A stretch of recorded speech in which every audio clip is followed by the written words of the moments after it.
Phone మాట్లాడేసి వచ్చి కారులో కూర్చుంది నందు. మహిధర్ నవ్వుతూ ఇక బయలుదేరుదామా అని అంటాడు. నందు కూడా ఏం మాట్లాడలేక తల ఊపుతుంది. భయపడుతూ టెన్షన్గా ఉన్నట్లు గనుక మహిధర్ అర్థమైతే ఖచ్చితంగా అతను నందు ఫైల్ చూసిందని నిర్ధారిస్తాడు. కాబట్టి నందు ధైర్యంగా ఉంది. అందుకే నందు ధైర్యం మొత్తం కూడబెట్టుకుని నార్మల్గానే ఉంది. ఇలా వివిధ రకాల ఆలోచనలతో నందు మైండ్ అంతా తిరుగుతుంది. మహిధర్ డ్రైవింగ్ చేస్తూ, ఏంటి నందు ఏం మాట్లాడట్లేదు, సైలెంట్గా కూర్చున్నావేంటి అని అడుగుతాడు. నందు నవ్వుతూ, ఏం లేదు మహిధర్ గారు, మీరు నాకు కొత్త కదా, అందుకే ఏం మాట్లాడట్లేదు అని చెప్తుంది. పర్లేదు నందు, ఫీల్ ఫ్రీ, ఏం భయపడన అవసరం లేదు, నాతో ఫ్రీగా మాట్లాడొచ్చు అని నవ్వాడు. నందు కూడా నవ్వి నార్మల్గా మాట్లాడటం మొదలుపెట్టింది. మీకు శేఖర్ గారికి ఎప్పటి నుంచి పరిచయం ఉంది అని అడిగింది. అప్పుడు మహిధర్, నీకు తెలియదు కాబోలు నందు, అసలు శేఖర్ బిజినెస్ స్టార్ట్ చేసిందే నా వల్ల. శేఖర్ ఒక ఎంప్లాయీగానే మా కంపెనీలోకి వచ్చాడు. చాలా బాగా కష్టపడి పని చేసేవాడు. నాకు అతని పని చూసి ముచ్చటేసింది. అంత బాగా పని చేస్తున్నావు కదా, నువ్వు కంపెనీ పెట్టుకోవచ్చు కదా. అప్పుడు అతను, నా దగ్గర డబ్బులు లేవు సార్ అని చెప్పాడు. నేనే దగ్గరుండి కంపెనీ కట్టించి అతనికి హెల్ప్ చేశాను. ఓహో అవునా, అయితే మాకు బాస్ అన్నమాట మీరు చాలా మంచి మనిషి సార్. అలా ఏం లేదు నందు, అతను కష్టపడాలి అనుకుంటున్నాడు, సాయం చేస్తే గొప్ప మనిషి అవుతాడు అని నేను అలా చేశాను అంతే. అందులో నా గొప్పతనం ఏమీ లేదు. మిమ్మల్ని చూస్తుంటే మా నాన్నగారు గుర్తుకు వస్తున్నారు. ఆయన కూడా అంతే, చాలా మంచి మనిషి. ఎప్పుడూ ఒకరికి సాయం చేద్దామనే ఆలోచన తప్ప నాశనం చేద్దామని ఆలోచన ఉండదు. నందన కావాలనే వాళ్ళ నాన్నగారి టాపిక్ ఎత్తింది. ఎందుకంటే మహిధర్కి ఏమైనా సంబంధం ఉందేమో అని. ఏమి చెప్తాడో అని ఆయన వంక చూసింది. ఆయన చిన్న నవ్వు నవ్వి, మీ నాన్నగారు నాకు తెలియకపోవటం ఏమిటమ్మా, చాలా మంచి మనిషి, ఎంతోమందికి సాయం చేస్తూ ఉండేవాడు. మీ నాన్నగారి గురించి నాకు తెలియకపోవటమా అని అన్నాడు. అందు ఆశ్చర్యంగా, ఏంటి మా నాన్నగారు మీకు తెలుసా అని అడుగుతుంది.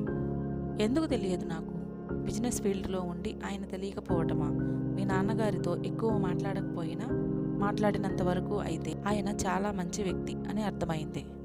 కానీ అంత మంచి మనిషి ఒక యాక్సిడెంట్లో చనిపోయాడు అని చెప్పగానే చాలా బాధేసింది అని అన్నాడు బాధగా. మహిధర్ చేస్తుంది నటన లేకపోతే నిజమా అని అర్థం కావట్లేదు. ఆయన మాటల్లో నిజాయితీ కనిపిస్తుంది. చూస్తుంటే మంచి వ్యక్తిలాగానే ఉన్నాడు.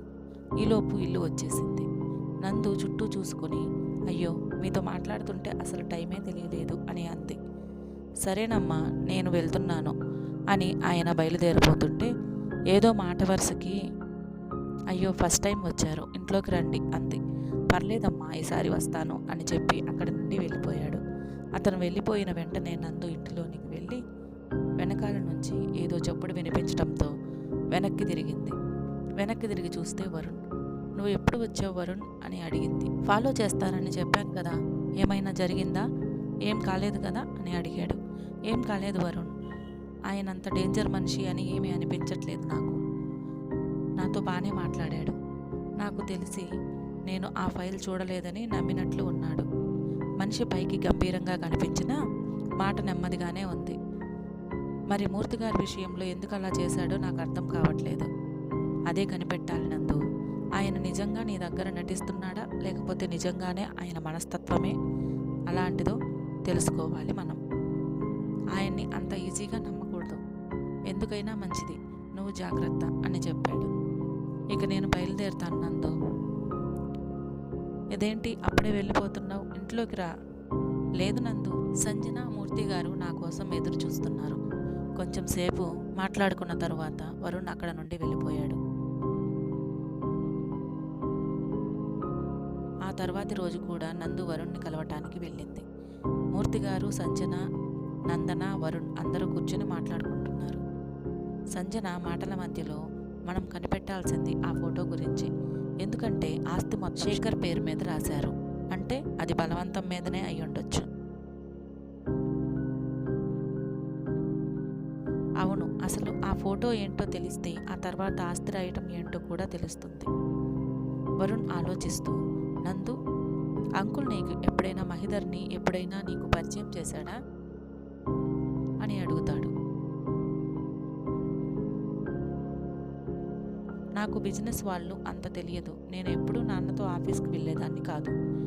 నాన్న ఇంటి దాకా రానిచ్చేవారు కాదు. ఏదైనా సరే ఆఫీసు దాకానే, ఇంటికొస్తే ఆఫీస్ గురించి మర్చిపోతారు.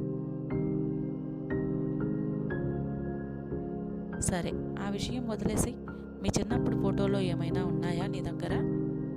ఆ ఫోటోలు చూస్తే నీ పక్కన ఎవరు ఉన్నారు అనేది తెలుస్తుందేమో అని నా ఉద్దేశం.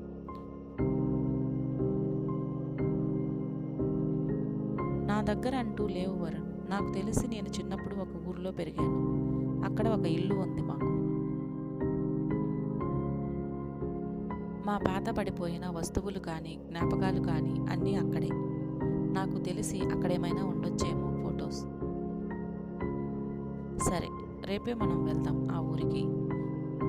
మనకు ఏదో ఒక క్లూ దొరకకుండా ఉండదు. వరుణ్, మనకి ఏమీ దొరకలేదనుకో, ఏం చేద్దాం? అదే మన లాస్ట్ క్లూ.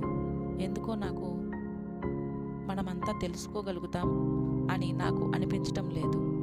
నాకు ఇప్పుడు ఉంది మీరే. రేపు నా వల్ల మీకు ఏదైనా జరగరానిది జరిగితే నేను భరించలేను. మీరు అవన్నీ వదిలేయండి వరుణ్, నేను చూసుకుంటాను.